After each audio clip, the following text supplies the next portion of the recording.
charity shops or sold them at boot sales. So these are the ones that I do have.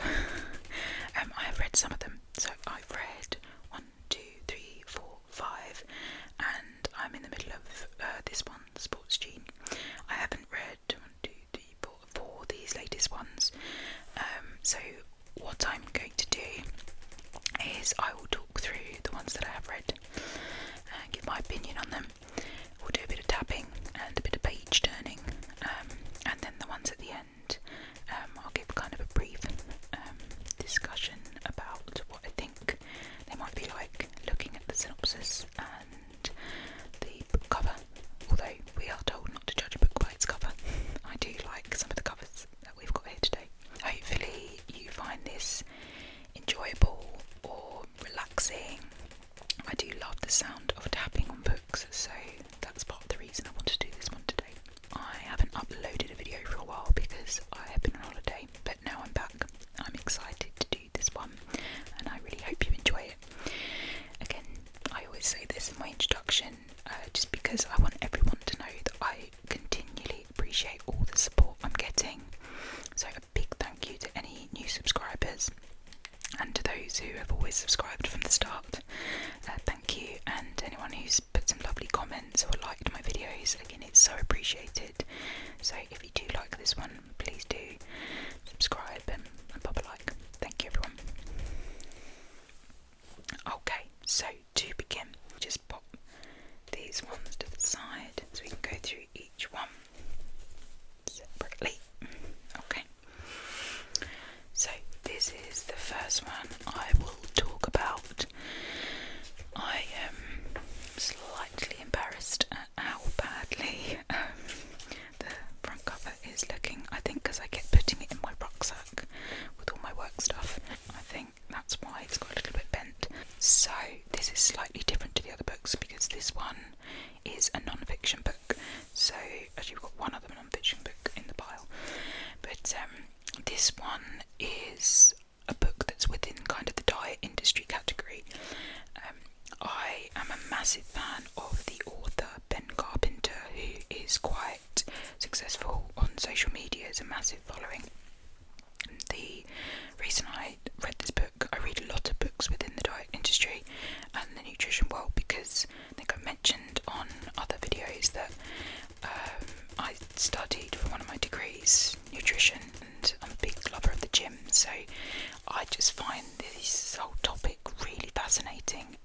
And in my opinion, I think this is literally like the best diet industry book I've ever read, because my main reason for it is I don't think it's particularly biased, and I think a lot of books to do with fat loss, weight loss, muscle building, a lot of them are from a very biased angle of someone's strong opinion, which is fair enough. We all have different opinions, and some of it is sales tactics, and that's is what it is. But the reason I absolutely love this book and recommend it to anyone who either is interested in the nutrition world or someone who, say, does want to lose fat mass is the fact that this literally is an evidence-based approach where Ben Carpenter references loads and loads of research studies and explains the results in a way that lots of people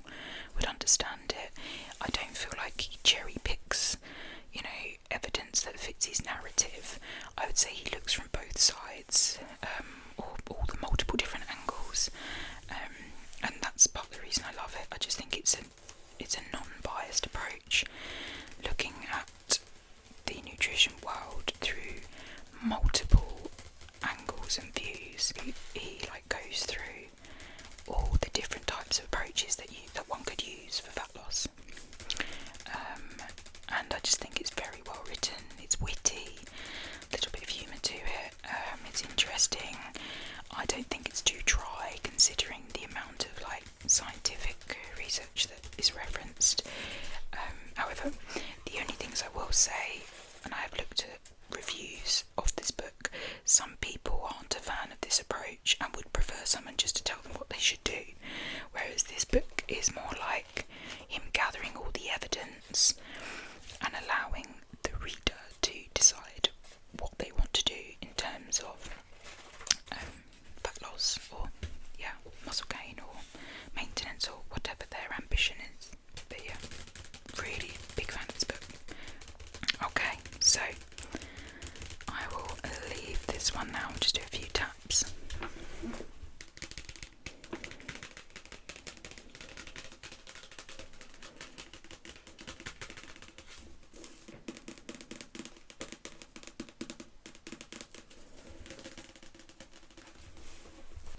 Moving on to another one. So this second one, also a non-fiction one, is called The Sports Gene, and it's by David Epstein. And it's got a quote here from Malcolm Gladwell, a wonderful book. So this one, The Sports Gene, Talent, Practice and the Truth About Success. Again, another one of my interests. I do find the genetics of sporting success very interesting. There are loads of debates in this kind of area in terms of simple advantages that some people have over other people. Like, someone's ability to build muscle quicker than others, someone's, length of leg, or someone's volume of oxygen capacity, which is a VO2 max. Some of it, a lot of it comes from training, obviously we know that, but some of it actually can come from our genetics, and we be predisposed to being more athletic than others. This book discusses those, and I found it very interesting. There's just so much to unpack. I have listened to a lot of this over audiobook as opposed to reading. I've kind of done little bits of both.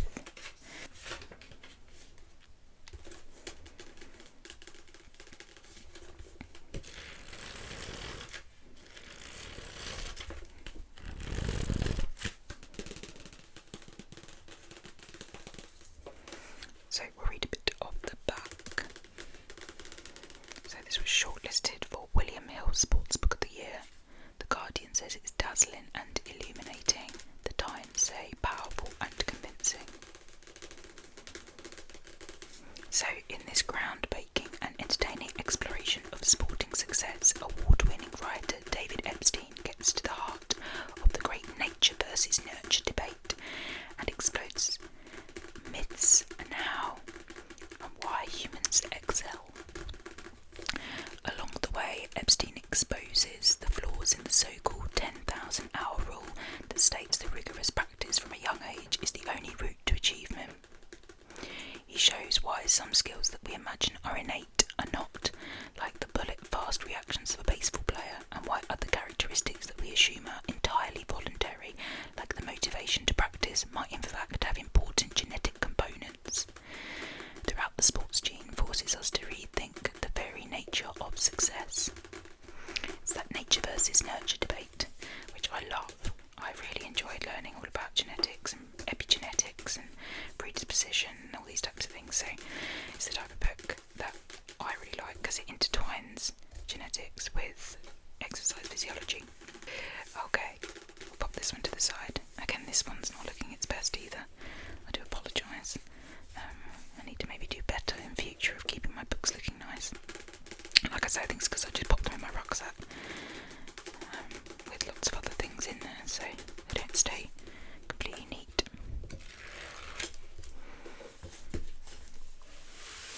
Okay, on to the next one. We've got To Kill a Mockingbird by Harper Lee.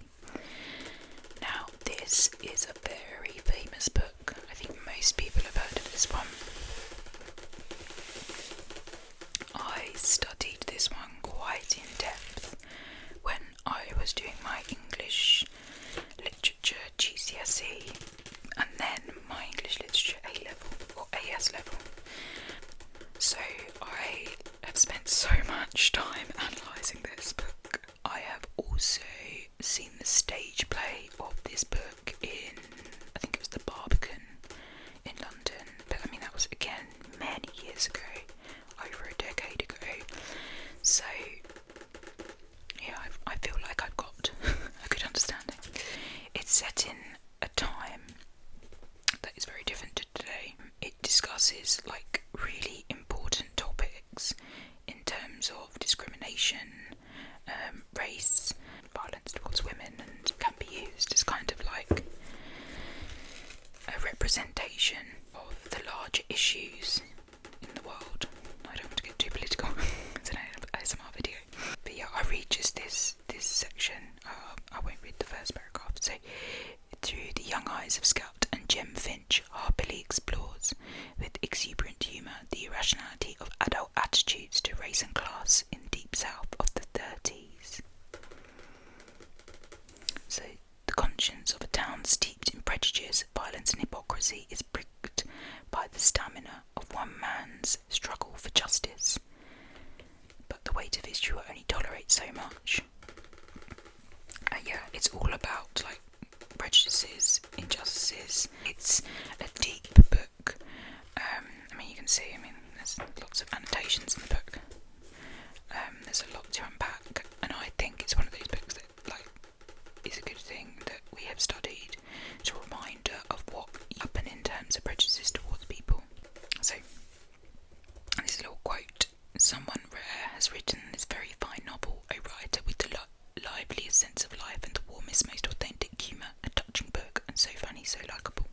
I don't know if this book is actually still on the syllabus in schools, because there was a discussion about it does have some offensive words in the context of the book, because obviously there's really not very nice characters in here. So yeah, I'm not really sure. I'm not up to date in that type of thing. I mean, obviously these things would vary country to country. I'm from England and went to English schools, so I'm not sure if they're still studying it or not.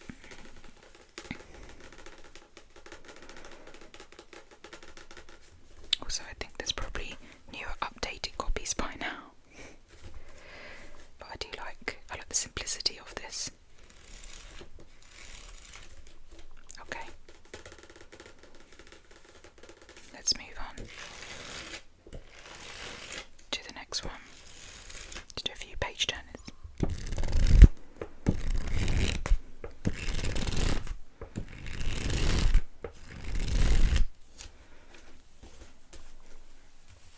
Okay, this one is called The Woman on the Pier.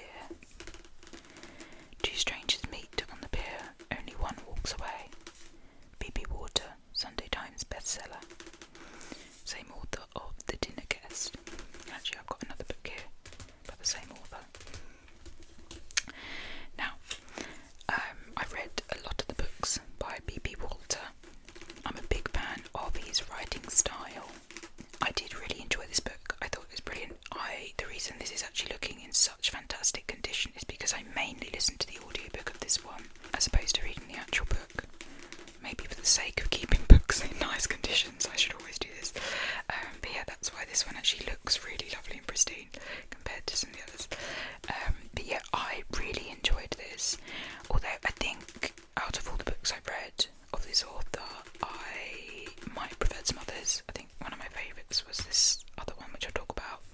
But yeah, this one was really exciting. There were some things in it that I wasn't expecting. It made me want to read on. I'm going to read the synopsis. I find, like I've said in my other videos, when I talked about some of the movies I've seen, I get really worried about giving spoilers away, which is why I'm maybe finding it hard to speak about it, because obviously I don't want to give anything away that would spoil one's read of the book. So, her daughter was murdered. He was the reason why. Screenwriter Caroline Byrne is now desperate to know why her daughter Jessica died, murdered in Stratford when she was supposed to be at a friend's in Somerset. When Caroline discovers the message Jessica has been sending a boy named Michael, she realises it's because of him, because he failed to meet her that day. He's the reason her daughter is dead, so she makes a choice. He's the one who's going to pay. That is her promise, her price. So you see from the synopsis, it's really exciting. I do like the writing style. So, Susan Lewis says, kept me guessing. Sophie Hannah put immensely gripping. I do really like the cover of this.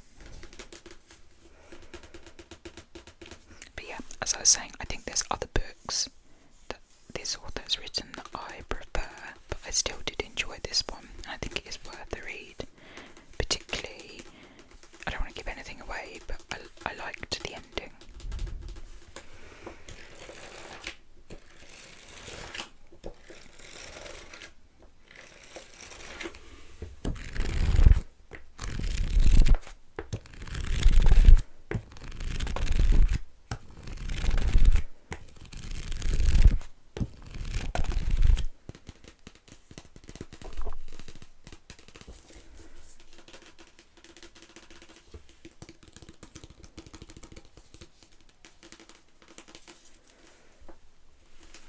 Okay, next one.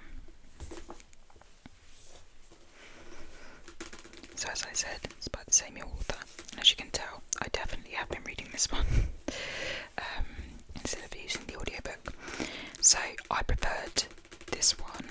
I felt like this was straight away gripping, and I was completely just entertained or enthralled, or whatever the word is, like so into it so quickly. And I'm a slow reader, but I managed to read this in like a week, which I know, sorry, a lot of people are probably looking at this thinking they could read it in a day, but I read it whilst on holiday, so we were doing other things as well, obviously. But yeah, I felt like this is one of those books that, like I was saying about To Kill a Mockingbird, when I was studying it, I could write essays and essays about this. It's got so many kind of parts that you could really like read within the lines of. It makes you like really question the characters. Like you go between, obviously I don't want to give things away, but you go between like having empathy and feeling sorry and maybe even liking certain characters, and then within like a chapter or two you start questioning them and their morals, and you know, it's really, I would say, just psychologically mesmerising, if that's even a phrase. It might not be everyone's cup of tea, but in my view, this is something that kept my brain really active, and I was like, oh my goodness, like each page I was turning, I was like, wow, these things are taking a dark turn, as it says here. So, I'll just read the back. So, John Bourne has put one of the most unsettling novels of recent years, and that's the key part, it is unsettling. I wouldn't say it's like a book that you want to read if you want to be really happy. It's like, it is unsettling. But that makes, I suppose, the read exciting. So, everyone is capable of murder. Are you? I don't like that thought, but that's written on the book. It started with an invitation to dinner, an evening of good food, a good company at a luxury villa. But as the night progresses, the party takes a dark turn. The host makes you an offer, a party favour calls it. Another guest has committed a heinous crime. You can end their life, stop their terror. In return, you get to live your darkest desire, one you've never shared. Your decision will change your life. Choose carefully. And so Chris Whittaker's put it's sinister. Lisa Hall put strong shades of Patricia Highsmith.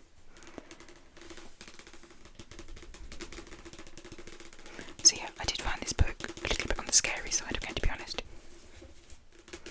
But I do really like the ending, and it links up quite nicely. My husband read this book whilst we were away on holiday last week, and he really enjoyed it as well.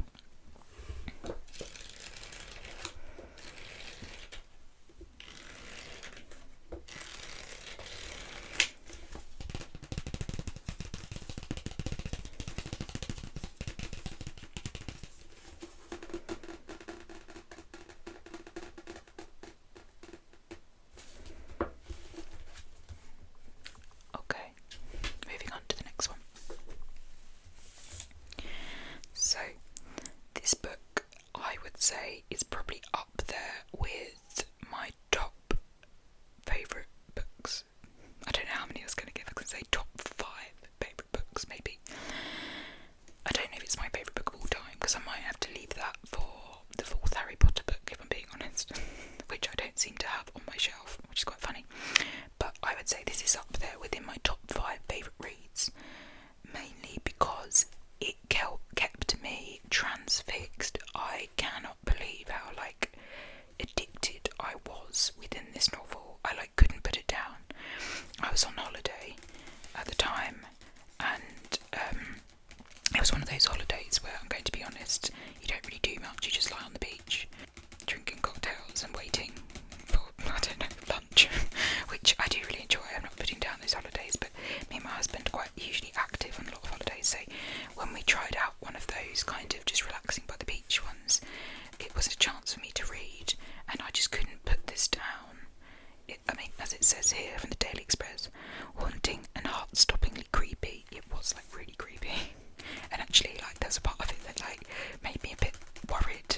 Like, what if this actually happened? Like, oh, I don't know. It was the author, C.L. Taylor. I mean, I love her writing style. I feel like her writing style and B.B. Water are very similar, and it's my style to read because it's the type of writing that is like easy to keep going. I don't mean this in a bad way to other authors, but some other authors, I feel like it takes a while to get through books because their writing style isn't very, I think the word is flowing, whereas C.L. Taylor and B.B. Water, their writing style really, really suits me because it's just so easy to keep going and doesn't feel like effort. But also, you really, really like the main character, and that's something I do like, where you can empathise or sympathise with the person. And because obviously, like, you read the whole book, I don't know if anyone else has this, but when I read books and I really, really get into them and feel connected to the characters, I sometimes like miss the characters after. That's one thing I will say actually about this book. You don't really like the characters, and I have found that where I've read some books where, although you're reading it maybe from their point of view, or you're reading about their life or something like that, you don't really connect with them. You're like an outsider, which isn't a bad thing, it's just a different style of writing. Whereas with this, I really connected to the main character and I felt very sorry for her, and I felt, like when you start like living their life in the book and feeling their emotions, and I think that's like, you've got to give credit to the author to enable you to do that. I also really like the front cover. The lie. I like the blue and the silhouette of her. Sunday Times bestseller. I've read another book by C.L. Taylor. I can't remember the name, but I did actually really enjoy that book as well. But this one, probably my favourite of all time. So let's read the back. I know your name's not really Jane Hughes. Jane Hughes has it all. A loving partner, a great job, and a tiny cottage in rural Wales. But her life is a lie. Jane Hughes doesn't really exist. 5 years earlier, Jane and her best friends jetted off for the trip of a lifetime. But the holiday of their dreams quickly descended into a nightmare, leaving 2 of them dead. Jane has tried to put the past behind her, but someone out there knows the truth about what happened, and that person won't stop until they've destroyed her and everything she loves. Praise for C.L. Taylor, a gripping and disturbing psychological thriller. Claire McIntosh. Absorbing and disturbing. Alex Marwood. Loved it. Fiona Barton. And Elizabeth Haynes' book claustrophobic, tense and thrilling. I think that's the key part, psychological thriller. I do really like this genre, and I think C.L. Taylor, Callie Taylor, does it very well.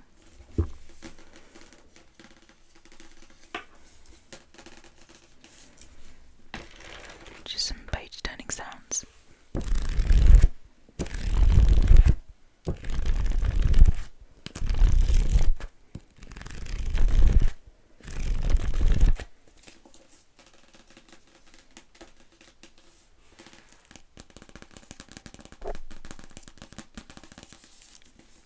Okay, so yeah, one of my favourite books. Let's pop that down.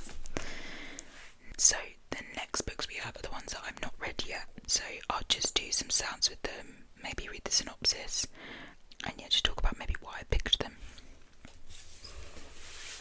So this book is called Invisible, and it's by James Patterson and David Ellis. She's the only one who knows he's out there. Now, I've read some of James Patterson's.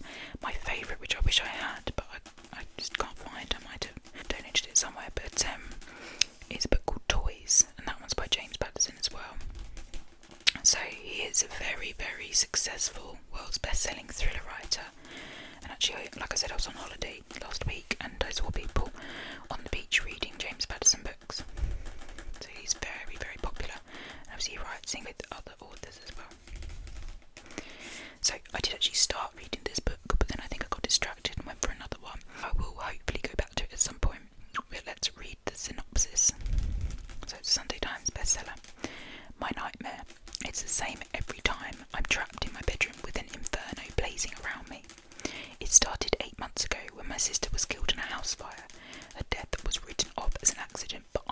she was murdered.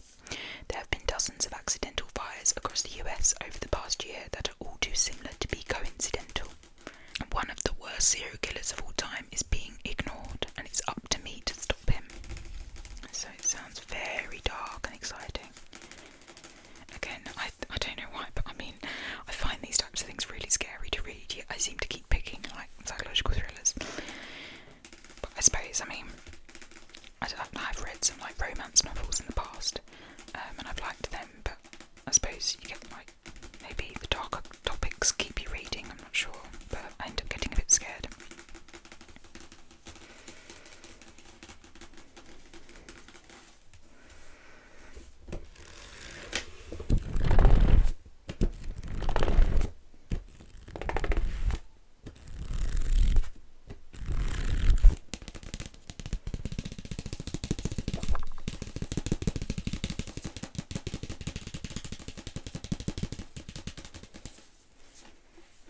So the reason I picked this one is because actually it was about James Patterson. So the reason I picked this one is because it was another one of James Patterson books, and as I said, I really enjoyed some of his others. And yeah, I just thought from the beginning it sounded an exciting read. I know it's bad, but I do look at front covers, and I did kind of was drawn to this one a little bit.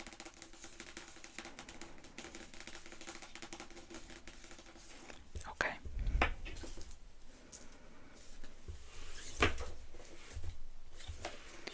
So I think we can tell by how lovely and neat this is that I definitely haven't read this one. So this is called The First 15 Lives of Harry August. It's by Claire North. The Guardian says it's beautiful and gripping. Simon Mayo from BBC Radio 2 says it's fantastic. Claire North. I love the front cover. I love the blue. And I think, obviously I haven't read the book, so I don't know why this is relevant, but I suppose it's showing about all the different lives. It's like, there's him holding the frame, of him holding the frame, of him holding the frame, and the title is in the middle. I think that's quite cool to represent it. Okay, let's read the synopsis. Some stories cannot be told in just one lifetime. No matter what he does or the decisions he makes, every time Harry dies, he always returns to where he began, a child with all the knowledge of a life lived a dozen times before. Nothing ever changes until now. As Harry nears the end of his 11th life, a little girl appears at his bedside. I nearly missed you, Dr. August, she says. I need to send a message. This is the story of what Harry does next and what he did before, and how he tries to save a past he cannot change and a future he cannot allow. So, Mike Carey says, an astonishing reinvention of the time travel narrative, bold, magical and masterful. Eric Brown from The Guardian said, a subtle type of friendship, love and the complexity of existence. And then a masterful literary thriller from io9.com. This is part of the book club from BBC Radio 2. I really do need to read this one because I think it sounds quite exciting. I mean, there are quite a lot of books with the time travelling narrative, so the topic's done a lot of times, but then as this quote says, it's like a reinvention of that narrative, so hopefully it'll be quite unique. I don't know if anyone has actually read this or wants to put in the comments their thoughts of it, or of any of the books I've mentioned today. It's nice to know if anyone has views of any of them. You can see it's quite small text. That's another thing. Probably isn't a good trait about me and my reading skills, but I don't really like massive books, even though I do like the Harry Potter books, but I suppose because I listen to them on audiobook it doesn't seem too bad. But I find them a bit intense if they're like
It's actually, I mean, it's not very old, but it's over a decade old now.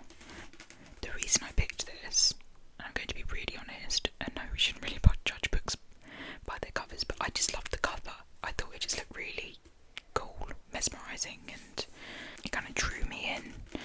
And then I read the back, and I thought I liked the sound of it. I mean, as the Daily Mail has said, I'm put downable, and then the Observer put coolly engrossing.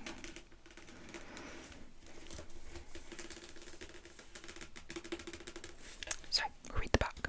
Welcome to Shanghai, a restless city where old traditions collide with new ambitions, a place where anything can happen and anyone can become somebody. Factory girl turned gold digger, property magnate, pop star, entrepreneur and guru, 5 newcomers are lured by the promise of making fortunes and remaking identities, but they find their lives converging in unpredictable ways as the 5-star billionaire's lessons for success wreak havoc. The Daily Mail puts brilliant, played out against the noisy, glitzy backdrop of a society on the cusp of embracing a lifestyle as flashy as its neon glow. The Wall Street Journal put refreshingly novel, wonderfully express the grit and cosmopolitan glamour of Shanghai today. Then the Sunday Times put a fascinating cast of characters, a panoramic, expertly detailed painting of contemporary Shanghai.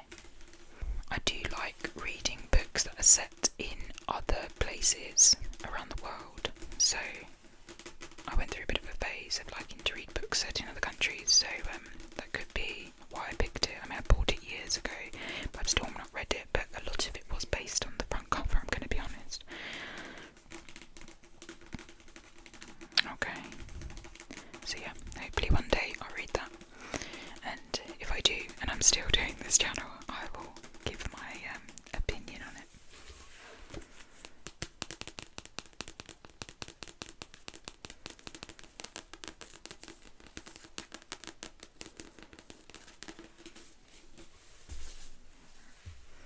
The final book.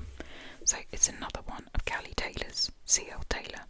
I haven't read this one yet, but I do plan to. So it's called The Accident. Keeping this secret was killing her. We'll read the synopsis. You took my child, now I'll take yours. Sue Jackson has the perfect family, but when her teenage daughter Charlotte deliberately steps in front of a bus and ends up in a coma, she has to face a very dark reality. Retracing her daughter's steps, she finds a horrifying entry in Charlotte's diary and is forced to head deep into her daughter's private world. Her hunt to discover the truth, Sue begins to mistrust everyone close to her and is compelled to delve into the murky depths of her own past. Sue will do anything to protect her daughter, but what if she is the real reason that Charlotte is in danger? So a quote says it's fast-paced, suspenseful. This is a book with more twists than a helter-skelter, perfect for fans of Before I Go to Sleep and Gone Girl. Alex Marwood puts gripping, memorable and tense a delight.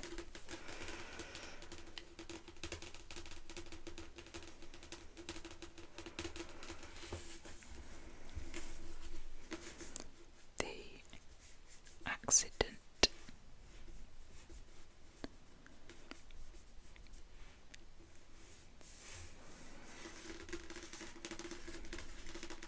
So if I do read this one, I will of course do another video, hopefully, and say my thoughts on it. I'm a very slow reader though, so I'm going to be honest, it's going to take me a while to read all of these ones that I haven't read yet, and I might even read some different ones because this is just a snapshot of the ones that I've got on my bookshelf that I haven't read.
whispers has helped people get to sleep, or just relaxed you, or caused any tingles. Again, I always do say this, but if you are happy to subscribe, like and comment, that would be fantastic. And if there are any particular videos anyone would